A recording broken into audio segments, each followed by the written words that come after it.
What's up, YouTubers? Today I'm at the Haworth Church graveyard. I'm going to take a walk around. There's so much to have a look at. We're at a season where it's just rainy and sunny, and at times we probably expect it to snow. It's that bad. So I'm dressed up for that. We'll walk around and have a look at the various graveyards. We won't concentrate on the church because that's a fascinating piece of history in itself, but we'll look at some of these graves.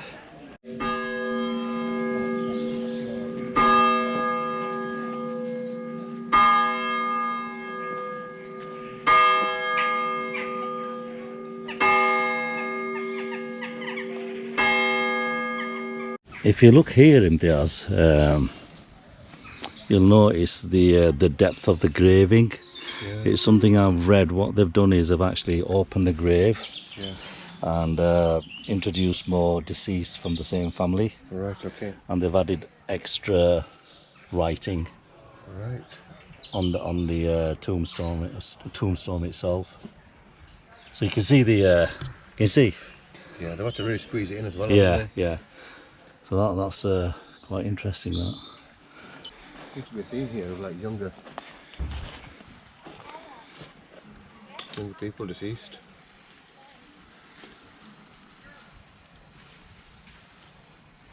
(1860).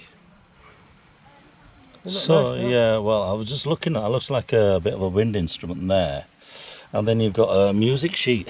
Yeah, Luther's hymn. So John Dawson Hopkinson. Don't really say who he was, or definitely kind of attached to a music scene. It is estimated that 40,000 people are buried in this churchyard. And the burial registers go back to 1645.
Church bells in the background, but we're going to go around and look at some of these headstones, and some of them are difficult to read though with the marks, aren't they? Yeah.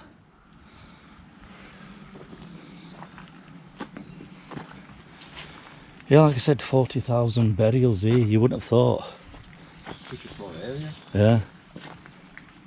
I think just by counting the headstones, you'd probably think there's a what? Yeah.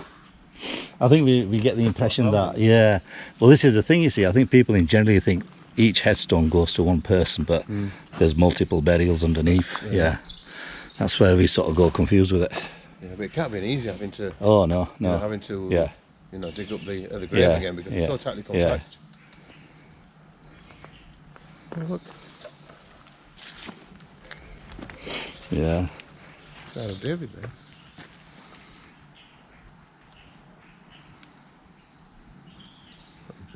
Yeah.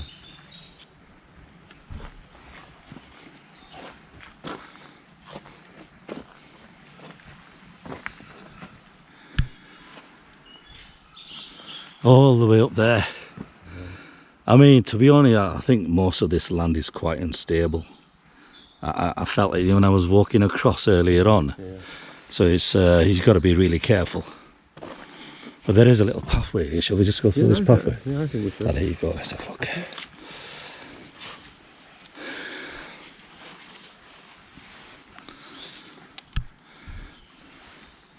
Again, see? Yeah.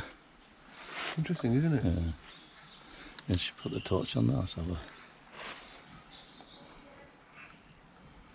Remember of Sabina, the beloved daughter of Sutcliffe of 𝗵𝗶𝗶𝗀 Yeah. 𝗵𝗶𝗀𝗃.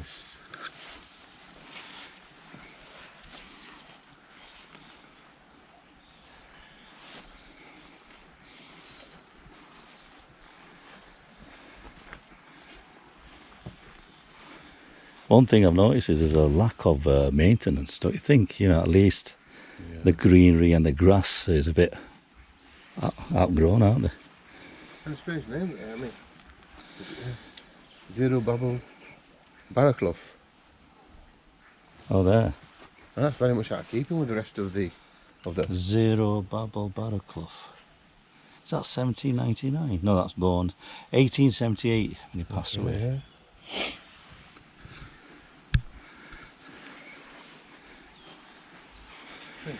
Yeah, but they've got their own style, haven't they? These, they have. you know, you can tell it's kind of a same era. What I've noticed though is that similar names seem to be, your surnames seem to be sort of named to each other. Yeah, jarvis, Tidswell, Emma, Lily, Yeah, there's like a Crabtree all there, those sort of Victorian type of names. Look at this. Look at 𝗵𝗂𝗿𝗃. the condition of this. Let's put the light on that.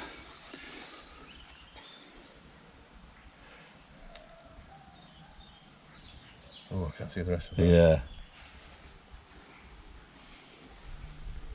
Again, it's Zilla Yeah. of John Feather of Moorside.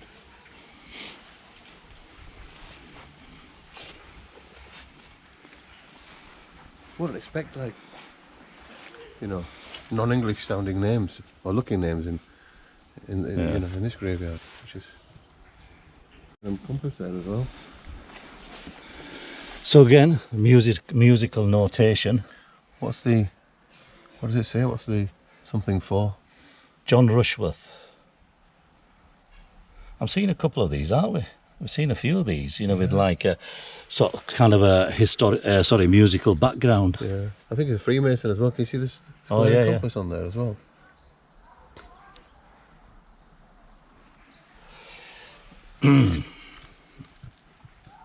𝗵𝗁 something or other. I think it says that, doesn't it?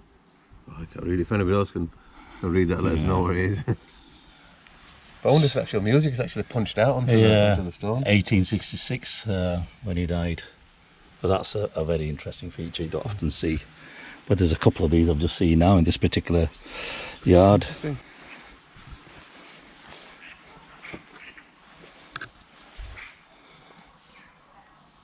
See, this is a cracking away, showing its age. That is just about to collapse, really. It only takes a nudge. That'll just fall over, won't it, that piece of masonry there. Yeah, once it falls over, it'll crumble. It's a shame it can't be sort of encased behind plastic or something, so just to keep it together. Oh, I'm glad it's on film. So if it does fall over, at least it's recorded. Yeah, look at that. That's the same, isn't it? Isn't it? Yeah. That's in a sort of state, isn't it? Yeah. This is the after scenario.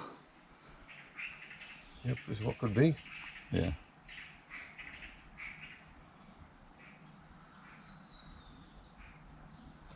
Just pure history, you know, in a stone. It's just...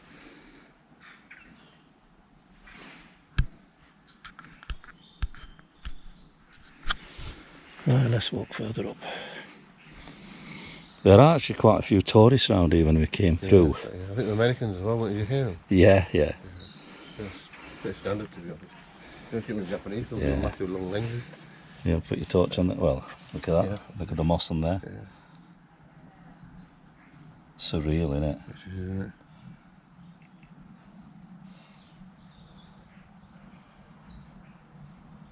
You can't believe at the time of the Brontes, you know, this place smelled of decay, you know.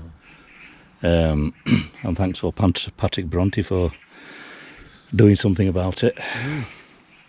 I think a lot of this burying the deceased in churches was a common practice, and obviously I was reading that there came a point where there was no space. They started using the ideology of cemeteries. This is where cemeteries were born, and graveyards. Yeah, I mean obviously the churches will have come up to capacity sometime with the stench. You know, how does it and how does it decay down there? And where does it smell? It's going to go somewhere, isn't it? It's into the air above.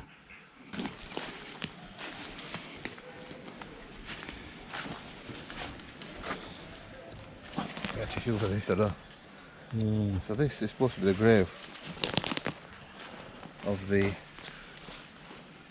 last highwayman who was hung, and it says on it JS 1790, nothing else. Right.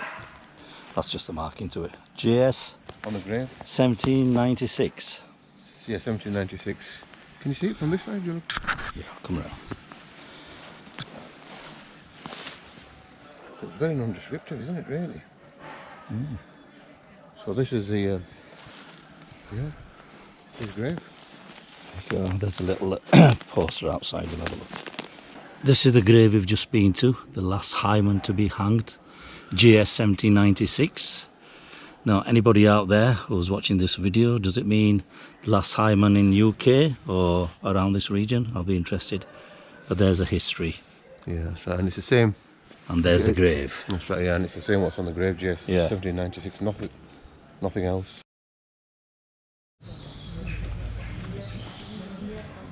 That's the force of nature, tree taking over the grave.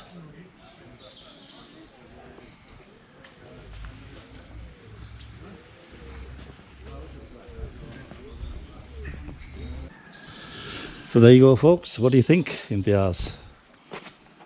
Lovely piece of history. Yeah, absolutely, yeah. The graveyard is fascinating, it's old. It's got its own vibe. Yeah, It does take you back to that era of the Brontes.